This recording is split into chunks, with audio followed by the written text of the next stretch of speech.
दोबारा कर। Okay students, आज हम सीखने जा रहे हैं tense. What is tense? Tense को हम उर्दू में बोलते हैं ज़माना। अब ज़माने दो तरह के होते हैं, एक होता है प्राइमरी, एक होता है सेकेंडरी। ठीक है स्टूडेंट, प्राइमरी में तीन तरह के टेंसेस आते हैं। एक को बोलते हैं बेटा प्रेजेंट, एक को बेटा बोलते हैं पास्ट, और एक को बेटा बोलते हैं फ्यूचर। ठीक है, ज़माने कितने तरह के होते हैं? तीन तरह के होते हैं, present, past and future. Means कि बेटा हम अगर कोई भी बात कर रहे हैं, मतलब कोई भी लैंग्वेज में बात कर रहे हैं ना, every language has tense. Without tense there is no language in the world which can be spoken. For example, अगर मैं आपके साथ उर्दू में भी बोल रहा हूँ ना, तो मैं किसी न किसी टेंस में बात कर रहा हूँ।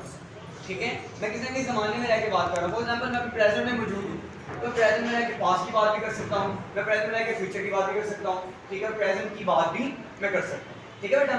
अच्छा, अब बेटा टेंस ज़माने दो तरह के, हर एक का समझाने का अपना तरीका होता है। ठीक है, so this is my way in order to divide a tense. A tense is divided into two types that are named as primary and secondary. In primary tense we have three tenses: present, past and future. And in secondary we have four tenses. How many tenses? Four tenses that are named as indefinite. Second one, continuous. Third one, perfect. And then perfect continuous. Okay, we have divided that secondary tense into four types that are named as indefinite, continuous, perfect and perfect continuous. Okay, so अगर कोई आपसे पूछे that how many tenses, क्या question होगी? How many tenses we have? There are 12 type tenses. How many type? 12 type. किस तरह? तीन ये और चार ये, तीन चौके 12। अब पढ़ते हम कैसे बेटा? इनको मिला के पढ़ते हैं। Present indefinite, present continuous, present perfect, present perfect, past indefinite, past continuous, past perfect और पास्ट परफेक्ट कंटिन्यूअस। बेटा यहाँ तक बात समझ आती है? अच्छा, अब friend there is a big difference in between tense and sentence. ठीक है, टेंस और सेंटेंस में डिफरेंस होता है। टेंस के अंदर रह के सेंटेंस बोला जाता है। ठीक है, टेंस के अंदर रह के सेंटेंस बोला जाता है। अब बेटा there is a big difference between tense and sentence. ठीक है, ओके, हमें पता होना चाहिए सेंटेंस क्या होता है। सेंटेंस को उर्दू में बेटा क्या बोलते हैं? जुमला। जुमला। और टेंस को क्या बोलते हैं? ज़माना। ये बेटा आपके बात याद रखनी। अगर कोई आपसे पूछे, आपने किसी बोला तो आपसे ये पूछना है कि क्या आपको टेंसेस आते हैं? क्या आते हैं? टेंसेस। सेंटेंसेस नहीं पूछते, आपको टेंसेस आते हैं कहीं। ठीक है, ओके। अब बेटा सेंटेंस को उर्दू में बोलते हैं जुमला। अब बेटा what is the definition of a sentence? We must know this definition first of all, कि सेंटेंस की डेफिनेशन क्या होती है।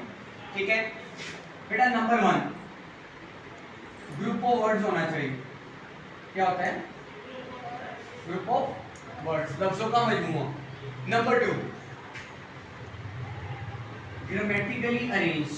क्या होता है? Grammatically arranged.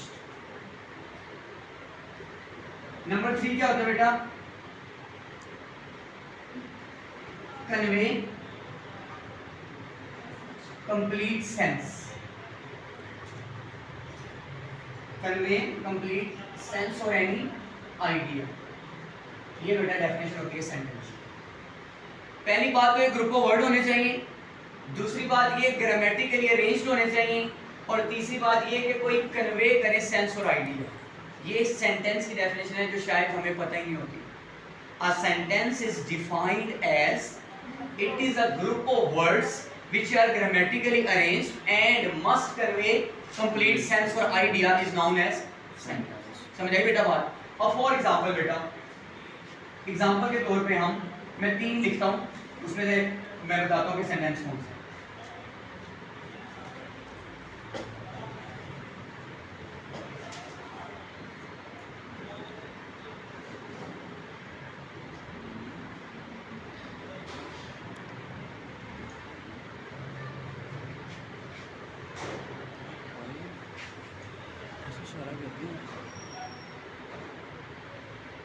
मार्कर लेने के लिए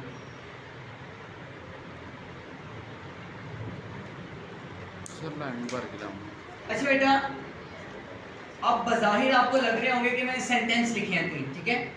अब हम देखते हैं कि इसमें सेंटेंस है क्या। According to the definition, Aslam plays what we don't know. In the definition we have learned that group of words, this is group of words, these are group of words.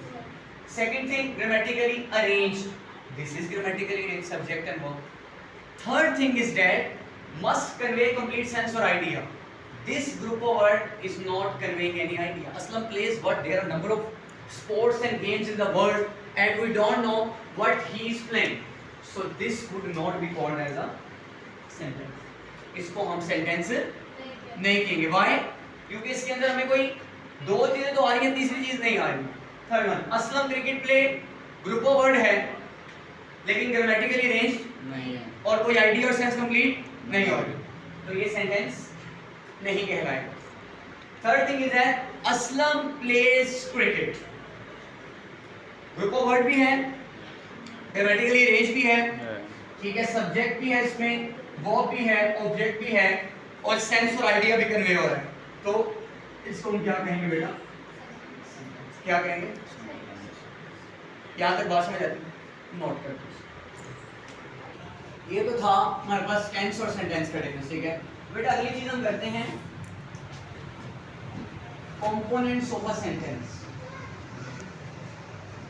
Components of a sentence, एक जो sentence होता है उसके component कितने होते हैं? Component कहते हैं इज्जा, पार्ट्स उसके, ठीक है। इज्जा या उसके पार्ट्स एक सेंटेंस के कितने होते हैं कि एक सेंटेंस के अंदर क्या क्या चीजें होती हैं। So students, there are two components of a sentence. कितने? तो there are two components of a sentence. Number one को बेटा नाम देते हैं हम सब्जेक्ट। क्या नाम देते हैं?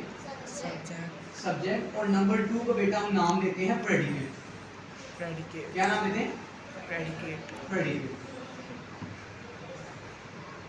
There are two components of a sentence that are named as subject and predicate.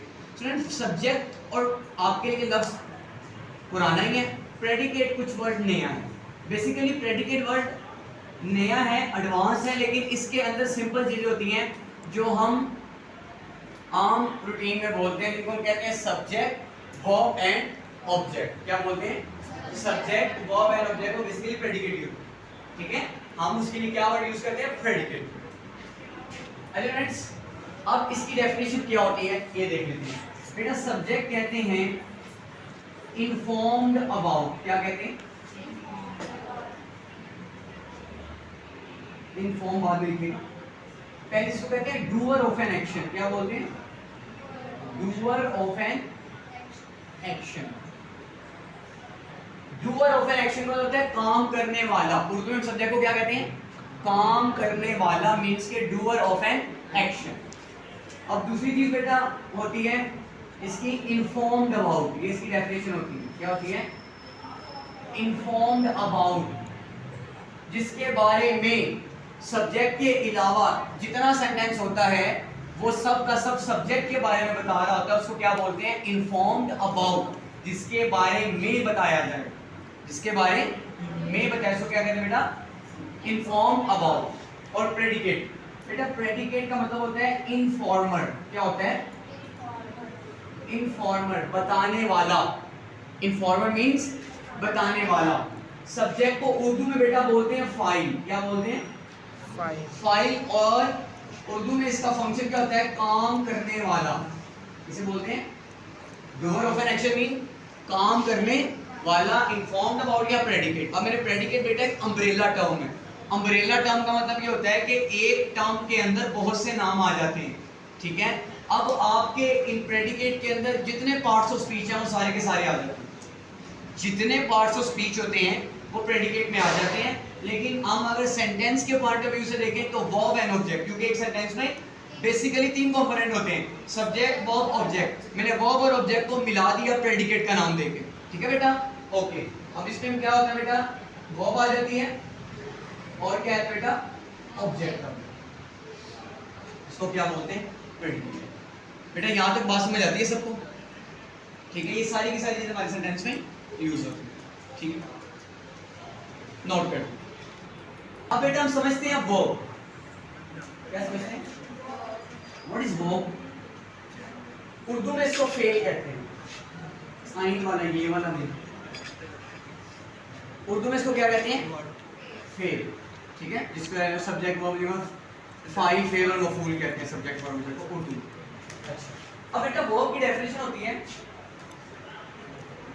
जब हर दफा फेल होता है it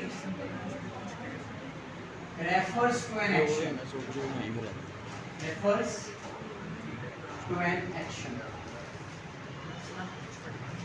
वर्ब क्या? refers to an action। सिर्फ एक्शन नहीं, स्टेट भी हालत भी होती है, एक्शन और स्टेट।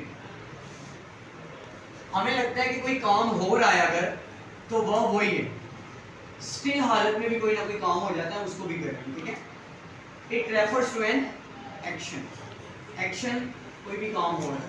और वर्ब को देखिए जी, सब्जेक्ट वर्ब और ऑब्जेक्ट में डिफरेंस ये होता है कि file subject doer of an action, काम करने वाला, वर्ब जो काम किया जाए। वर्ब को क्या कहते हैं बेटा? जो काम किया जाए वो वर्ब है, और जिस पर काम किया जाए वो ऑब्जेक्ट होता है।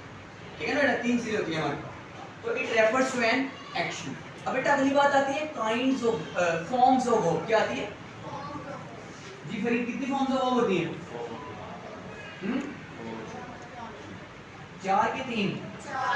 वेरी गुड, शाबाश। There are 4 forms of verb. कितनी बेटा? 4 फॉर्म्स ऑफ वर्ब। हमें ना सिर्फ वो यही आती हैं कि एक को हम ऐसे फर्स्ट लिख देते हैं, ठीक है, फर्स्ट फॉर्म ऑफ वर्ब लिख देते हैं, दूसरी को हम बेटा सेकंड फॉर्म ऑफ वर्ब लिख देते हैं, ठीक है, और बेटा थर्ड को हम क्या लिख देते हैं? थर्ड फॉर्म ऑफ वर्ब लिख देते हैं, और इसके बाद बेटा हम फोर्थ फॉर्म ऑफ वर्ब लिख देते हैं। ठीक है, हम इनको इस तरह याद रखते हैं, फर्स्ट सेकंड थर्ड। लेकिन बेटा हमें इनके ग्रामेटिकल नेम्स भी आने चाहिए, ग्रामेटिकल नेम्स भी आने चाहिए। बेटा पहली फॉर्म ऑफ वर्ब का ग्रामेटिकल नेम होता है, इसको बोलते हैं प्रेजेंट फॉर्म। क्या बोलते हैं? प्रेजेंट। प्रेजेंट के साथ साथ इसको बेस फॉर्म भी बोलते हैं। क्या बोलते हैं? बेस फॉर्म भी बोलते हैं इसको। सेकंड फॉर्म ऑफ वर्ब को बेटा बोलते हैं पास्ट फॉर्म। कौन सी form? Past form. Third form को बेटा बोलते हैं पास्ट पार्टिसिपल। क्या बोलते हैं? Past participle. तो बेटा फोर्थ फॉर्म को हम बोलते हैं प्रेजेंट पार्टिसिपल। क्या बोलते हैं बेटा? Present participle. आखिर में इसमें अंदर मैं आऊंगा।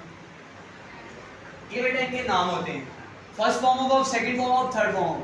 बस दो नाम याद रख लें, अगले ऑटोमेटिकली याद हो जाएंगे। ठीक है, प्रेजेंट फॉर्म और पास्ट फॉर्म। थर्ड वाली पास्ट के साथ पार्टिसिपल है, और फोर्थ वाली प्रेजेंट के साथ पार्टिसिपल। ठीक है, अच्छा अब बेटा फॉर एग्जांपल के तौर पे अगर मैंने फर्स्ट फॉर्म लिखी है जी गो, ठीक है, अब सेकंड फॉर्म बेटा इसकी हो जाएगी वेंट।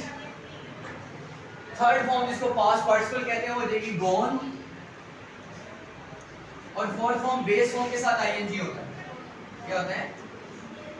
फोर्थ फॉर्म हमें जब भी बनानी है वो बेस फॉर्म के साथ आईएनजी, और थर्ड फॉर्म जब भी बनती है वो ईडी के साथ बनती है। ठीक है, उसकी मैं समझाता हूँ, वो रेगुलर इरेगुलर वर्ब होते हैं। ठीक है, अब इसे हम इनको समझें। Present form go, past form went, past participle gone, और प्रेजेंट पार्टिसिपल गॉन। ठीक है, नोट कर